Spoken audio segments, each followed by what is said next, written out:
Colonel जेके सिंह तो पूरी समा बांध दे।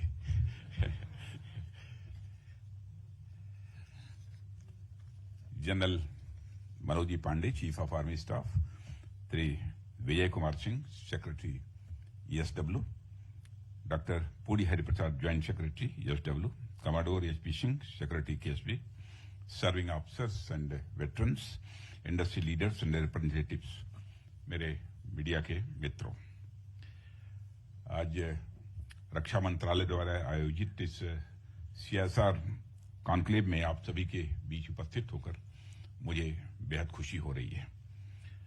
मुझे बतलाया गया है कि हमारे वेटरन्स और उनके आश्रितों के वेलफेयर के लिए आप सभी बड़ी उदारता के साथ कंट्रीब्यूट करते हैं। और बताया ही नहीं गया है, बल्कि इस सच्चाई से मैं अच्छी तरह अवगत हूं और मुझे पूरा विश्वास है कि आगे भी इसी प्रकार से आपका योगदान और अधिक बढ़ चढ़कर मिलता ही रहेगा, ऐसा मेरा पक्का विश्वास है। आप सभी के सहयोग के लिए मैं अपनी तरफ से आप सबके प्रति आभार भी व्यक्त करता हूं और साथ ही में पुनः आप सबकी इस कंट्रीब्यूशन के लिए, इस योगदान के लिए और इस इच्छा शक्ति के लिए आप सबकी मैं प्रशंसा भी करता हूं। आप जानते हैं अच्छी तरह कि किसी भी राष्ट्र के विकास में वहां के बिजनेसमैन और एंटरप्रेन्योर्स का एक बहुत ही महत्वपूर्ण योगदान होता है। यह वे लोग होते हैं जो अर्थव्यवस्था में बहुत ही महत्वपूर्ण भूमिका निभाते हैं। मैं आप लोगों से अलग अलग कार्यक्रमों के माध्यम से बराबर मिलता रहता हूं, कभी फिक्की, कभी एसोसिएशन, मैंने डिफरेंट इस प्रकार के ऑर्गेनाइजेशन हैं। और जब मैं मिलता हूं तो बहुत सारी इकोनॉमी से संबंधित विषयों पर आपके साथ चर्चा भी होती रहती है और साथ ही हम इस राष्ट्र को कैसे एक साथ मिलकर आगे बढ़ा सकें तथा कैसे सरकार और प्राइवेट सेक्टर दोनों एक साथ मिलकर काम कर सकें, इन सब सारी बातों पर भी हम चर्चा करते ही हैं। और हमारी इन बातों की चर्चा के अतिरिक्त हम कैसे डिफेंस प्रोडक्शन में आप लोगों का पार्टिसिपेशन बढ़े, इस पर भी समय समय पर आप लोगों से बातचीत होती रहती है। और ऐसे अलग अलग मीटिंग्स के माध्यम से हम अलग अलग मुद्दों पर चर्चा करते रहते हैं। लेकिन आज की यह जो गैदरिंग है वह अपने आप में मैं मानता हूं कि एक विशेष महत्व रखती है। और साथियों, आज की हमारी जो मुलाकात है उसे मैं उन वीरों को समर्पित करता हूं जो हम सबकी सुरक्षा के लिए अपने प्राणों का बलिदान देने से पीछे नहीं हटते, जिनके त्याग और बलिदान की वजह से ही आज हमारा यह भारत देश पूरी तरह से सुरक्षित है। और आज का यह कार्यक्रम हमारा उन वीरों को समर्पित है जिन्होंने अपने शौर्य और पराक्रम से भारत की संप्रभुता, भारत की एकता और अखंडता को अक्षुण्ण बनाए रखा है। इसलिए आज जब इस कार्यक्रम के माध्यम से मैं आप लोगों से बात कर रहा हूं तो मैं आप सबसे उन्हीं वीरों के वेलफेयर के लिए कुछ मुद्दों पर बात करना चाहूंगा। मेरे सामने बिजनेसमैन, कॉर्पोरेट सेक्टर तथा इंडस्ट्री से जुड़े हुए बहुत सम्मानित लोग यहां पर बैठे हुए हैं। आप दिन रात मेहनत करते हैं। आपका इस देश की इकोनॉमी को ताकत देने में, मजबूती देने में एक बहुत बड़ा कंट्रीब्यूशन है। इस सच्चाई को भी कोई नकार नहीं सकता है। और हर तरह के बिजनेस रिस्क भी आप उठाने का आप साहस रखते हैं। यह सब कोई मामूली बात नहीं है। और साथियों, ऐसा नहीं होता है कि आप यदि कोई बिजनेस शुरू कर देते हैं और अथवा शुरू कर रहे हैं तो वह आपको सफल ही बनाएगा, इस बात की कोई गारंटी नहीं होती है। कई बार उसमें बहुत नुकसान भी होता है। जब आपको लाभ होता है तब पूरी दुनिया देखती है कि आपको लाभ हो रहा है। उस समय आपके वर्कर्स को ज्यादा सैलरी भी मिलती है, आपके शेयर होल्डर्स को ज्यादा डिविडेंड भी मिलते हैं। लेकिन जब नुकसान का समय आता है तो उस नुकसान को ज्यादातर आप ही झेलते हैं। इस सच्चाई से भी मैं अच्छी तरह अवगत हूं। कई बार ऐसा भी होता है कि आपकी लगाई हुई कैपिटल, आपकी लगाई हुई पूंजी भी यह वापस नहीं निकल पाती है। फिर भी यह आप सबकी मेहनत और सूझबूझ है कि आप इसमें सफलता प्राप्त करते हैं। देश की प्रॉस्पेरिटी और सिक्योरिटी वेल्थ क्रिएटर्स पर भी निर्भर होती है और आप सब भारत के प्रिंसिपल वेल्थ क्रिएटर्स को रिप्रेजेंट करते हैं, ऐसा मैं मानता हूं। साथियों, एंटरप्रेन्योरशिप तथा बिजनेस के माध्यम से वेल्थ क्रिएट करना बहुत बड़ी बात होती है। और आप वेल्थ क्रिएशन करते हैं और वेल्थ क्रिएशन के बाद इस वेल्थ का समाज में डिस्ट्रीब्यूशन भी आप करते हैं। आप अपने वर्कर्स को सैलरी देते हैं, अपने सप्लायर्स को पेमेंट देते हैं और अपने शेयर होल्डर्स को आप डिविडेंड देते हैं। और यह डिस्ट्रीब्यूशन चाहे पेमेंट, प्रॉफिट या टैक्सेस के माध्यम से होता हो या फिर सोसाइटी के वेलफेयर के लिए CSR ग्रांट्स के माध्यम से, लेकिन इन माध्यमों में आप सभी समाज के डेवलपमेंट में अपनी एक बहुत महत्वपूर्ण भूमिका का निर्वाह करते हैं। आप सब टैक्स के माध्यम से नेशन बिल्डिंग में सरकार की मदद करते हैं, जिसे देश जानता भी है और अच्छी तरह समझता भी है। जितने भी लीगल प्रोविजंस हैं, आप उन सबको फॉलो करते हुए वहां सरकार को डायरेक्ट या इनडायरेक्ट टैक्स भी देते हैं, जो देश के विकास में सरकार के लिए बहुत ही उपयोगी सिद्ध होता है। और इसके साथ ही अब प्रश्न यह है कि जब आप अपनी लीगली मैंडेटेड टैक्स लायबिलिटीज को पूरा कर ही रहे हैं, तो फिर ऐसी क्या आवश्यकता है कि मैं आपसे arm forces flag day fund में कंट्रीब्यूट करने की बात मैं कहूं। लेकिन आप जानते हैं किसी भी राष्ट्र की यह जिम्मेदारी होती है कि वह राष्ट्र अपनी सुरक्षा करने वाले सैनिकों के वेलफेयर का ध्यान रखे। और हमारे जो पूर्व सैनिक हैं, जिन्होंने अपने जीवन का एक अच्छा खासा हिस्सा इस देश की सेवा में गुजार दिया, उनकी देखभाल की जिम्मेदारी भी यह सरकार की बनती है। और सरकार अपनी जिम्मेदारियों को पूरा करती भी है, क्योंकि आप जैसे उद्यमियों के द्वारा सरकार को बड़ी मात्रा में टैक्सेस भी मिलते हैं। फिर ऐसा क्या कारण है कि आप सरकार को टैक्स देने के अलावा सैनिकों के वेलफेयर के लिए अलग से भी कंट्रीब्यूशन दे रहे हैं? साथियों, वैसे तो ऊपरी तौर पर देखकर कोई कह सकता है कि सैनिकों का आपकी वेल्थ जनरेशन में कोई विजिबल रोल नहीं है, क्योंकि एक सर्विंग सोल्जर आपके यहां काम तो करता नहीं है। आप अपना वेल्थ क्रिएशन का काम कर रहे हैं और सैनिक देश की सुरक्षा का काम कर रहे हैं। लेकिन जब हम देश की इकोनॉमी की गहराई में जाते हैं, तो हम ये पाते हैं कि सैनिक हो या फिर आप सभी एक दूसरे से किसी न किसी प्रकार से जुड़े हुए हैं। Father of modern economies Adam Smith का नाम आप सबने अच्छी तरह सुना ही है। उन्होंने एक बार डिवीजन ऑफ लेबर के बारे में भाषण देते हुए कहा था, the greatest wonder of this market economy is division of labour. यह एडम स्मिथ ने कहा था। इसे हम एक उदाहरण के माध्यम से समझते हैं। साथियों, मनुष्य इस सृष्टि का एक जीव है, ठीक वैसे ही जैसे अन्य बहुत सारे जीव होते हैं। लेकिन मानव और दुनिया के बाकी तमाम जीवों में एक जो सबसे बड़ा अंतर है, वह है ऑर्गेनाइजेशनल कैपेसिटी का। मानव ने चीजों को ऑर्गेनाइज करना सिखाया। ऑर्गेनाइज कैपेसिटी का सबसे बड़ा अंतर है।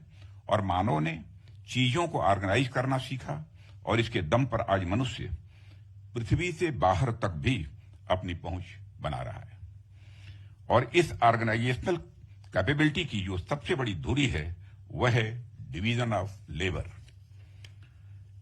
साथियों, आप सभी जानते हैं कि मानव को अपने सर्वाइवल के लिए सिर्फ भोजन ही नहीं चाहिए, बल्कि भोजन के अलावा कपड़े भी चाहिए। उसे आवास चाहिए होता है। सामाजिक संबंध उसके लिए भी बहुत आवश्यक होते हैं। इसके अतिरिक्त उसे मोबाइल, लैपटॉप और अलग अलग गैजेट्स आदि भी चाहिए। पर इन सबसे ऊपर उसे अपनी सुरक्षा भी करनी होती है। और अब यहां पर एक रास्ता तो यह हो सकता है कि हर व्यक्ति अपने लिए भोजन भी पैदा करे, अपने कपड़े के लिए कपास भी स्वयं ही उगाए, अपने लिए मोबाइल और लैपटॉप का निर्माण भी वह स्वयं ही करे और अपनी सुरक्षा के लिए तलवार भी खुद ही उठाए। जाहिर सी बात है कि आदिम समाज में ऐसा होता भी था। उस दौर में मनुष्य को अपने लिए भोजन का इंतजाम भी स्वयं ही करना पड़ता था और अपनी सुरक्षा भी स्वयं ही करनी होती थी। उस दौर में प्रत्येक व्यक्ति खुद पर ही निर्भर रहता था। लेकिन धीरे धीरे जैसे जैसे समाज विकसित होता गया, व्यक्ति की इस जरूरत को समाज के अलग अलग व्यक्तियों में बांट दिया गया। जैसे यदि वर्तमान परिप्रेक्ष्य में देखें तो मनुष्य की सबसे बड़ी जरूरत यानी भोजन, यह पैदा करने का कार्य यह किसान का है। यदि कोई किसान खेती के माध्यम से अन्न पैदा करता है तो सिर्फ अपना काम नहीं कर रहा है, बल्कि वह आपका, हमारा, सबका काम कर रहा है। कोई यदि कपास पैदा कर रहा है तो सिर्फ अपने लिए नहीं पैदा कर रहा है, वह अपने साथ साथ हम सबके लिए कर रहा है। इंजीनियर यदि ब्रिज बना रहा है, यदि मकान बना रहा है, तो हम सबके लिए बना रहे हैं। यदि एक ही व्यक्ति को अपने लिए भोजन भी की व्यवस्था करनी पड़े, कपास भी उगाना पड़े, पुल भी बनाना पड़े, तो हर चीज हाई क्वालिटी एंड क्वांटिटी की नहीं होगी। लेकिन जब डिवीजन ऑफ लेबर होता है तो स्पेशलाइजेशन के चलते वही चीजें निखर कर सामने आ जाती हैं। इसलिए एडम स्मिथ ने डिवीजन ऑफ लेबर को मॉडर्न मार्केट इकोनॉमी का वंडर कहा था। अब साथियों, यदि हम थोड़ा सा और गहराई में जाएं तो हम पाएंगे कि खाने से भी ज्यादा जरूरी व्यक्ति के लिए सर्वोच्च प्राथमिकता होती है उसकी सुरक्षा। वह सुरक्षा चाहे खुद की हो या फिर अपने परिवार की हो या फिर अपने समाज की हो या फिर अपने राष्ट्र की हो। हर व्यक्ति की यह जिम्मेदारी होती है कि वह अपने आप की और अपने परिवार की सुरक्षा करे। लेकिन आपकी इस जिम्मेदारी को एक स्पेशलाइज्ड वर्ग उठा लेता है। इसलिए यदि कोई वर्ग सुरक्षा का कार्य कर रहा है तो सिर्फ अपना कार्य नहीं कर रहा है, वह हम सबका भी काम कर रहा है। ठीक इसी प्रकार यदि आप वेल्थ क्रिएट कर रहे हैं तो आप सिर्फ अपना काम नहीं कर रहे हैं, आप उस सैनिक का भी काम कर रहे हैं। यदि वह सैनिक सुरक्षा का काम नहीं कर होता तो वह भी वेल्थ क्रिएट करता, वह भी एंटरप्रेन्योर बनता और एक दूसरे का काम बांटकर हम आपस में एक सामाजिकता की स्थापना भी करते हैं। इसलिए साथियों, जब हम बंधुत्व की बात करते हैं, भाईचारे की हम बात करते हैं, यह कोई खोखला केवल नारा नहीं होता है। यदि हम everyone is in the same boat की बात करते हैं तो यह एक बेहद ही प्रैक्टिकल स्लोगन है। यदि वेल्थ क्रिएटर नहीं होगा तो सैनिक भी अपना काम अच्छे से नहीं कर पाएगा, और यदि सुरक्षा करने वाले सैनिक नहीं होंगे तो वेल्थ क्रिएटर भी अपना काम अच्छे से नहीं कर पाएगा। साथियों, यदि हम इसे दूसरे उदाहरण से समझना चाहें तो हम इसे इस प्रकार से समझ सकते हैं कि मान लेते हैं कि दो भाई हैं। उनमें से एक भाई फूड ग्रेन पैदा करने, अनाज पैदा करता है, और दूसरा भाई कपड़े बनाता है। यदि दोनों एक दूसरे की जरूरत पूरा करना चाहें तो आसानी से वह कर सकते हैं। पहला भाई दूसरे भाई को फूड ग्रेन देगा और दूसरा भाई पहले भाई को कपड़े देगा। ठीक उसी प्रकार बंधुत्व के आधार पर वेल्थ क्रिएटर और सैनिक भी उन्हीं भाइयों की तरह ही काम करते हैं। यदि आप वेल्थ क्रिएट करते हैं, आपके पास पूंजी है, आपके पास प्रॉफिट है, तो आपको उस प्रॉफिट को निश्चित रूप से समाज के अन्य लोगों के साथ शेयर करना चाहिए, और आप शेयर करते भी हैं। और साथियों, आप जानते हैं कि सैनिक जो होता है उसके अंदर यह भाव रहता है कि वह मात्र पैसे के लिए काम नहीं कर रहा है, बल्कि वह अपने परिवार के लोगों की सुरक्षा कर रहा है, वह अपने देश के लोगों की सुरक्षा कर रहा है। और यह भाव किसी भी पैसे से बहुत ऊपर हुआ करता है। वह इस देश के लोगों के लिए, आपके लिए, हमारे लिए अपने प्राण न्यौछावर तभी कर पा रहा है क्योंकि वह भारत के सुदूर कोने में बैठे हुए किसी बिजनेसमैन को, किसी वेल्थ क्रिएटर को अपना वह भाई समझ रहा है। ठीक उसी तरह जिस तरह से आप सभी वेल्थ क्रिएटर्स उन सैनिकों को अपना भाई मानते हैं और अपने टैक्सेस देने की लायबिलिटीज से कहीं ऊपर जाकर उनके लिए आप कंट्रीब्यूशन भी करते हैं। साथियों, एक और बात मैं यहां पर कहना चाहूंगा, वह है कंपल्सरी ऑब्लिगेशंस की तुलना में वॉलंटरी कंट्रीब्यूशन का एक अलग ही महत्व हुआ करता है। इसे हम इस प्रकार से समझ सकते हैं कि जब आपके दिए हुए टैक्सेस का पैसा सैनिकों तक पहुंचता है तो वह तो एक लीगल ऑब्लिगेशन की तरह होता है। क्योंकि जो धन आप कमाते हैं उसका कुछ हिस्सा टैक्स के रूप में आपको समाज के विकास के लिए सरकार को देना यह कंपलसरी होता है। टैक्स एक प्रकार का कंपलसरी ऑब्लिगेशन है, इसलिए टैक्स के रूप में आपके दिए हुए 100 रुपये से भी कोई सैनिक उतना जुड़ाव महसूस नहीं करेगा जितना जुड़ाव वह आपके वॉलंटरी ऑब्लिगेशन के रूप में दिए हुए 5 रुपये से करेगा।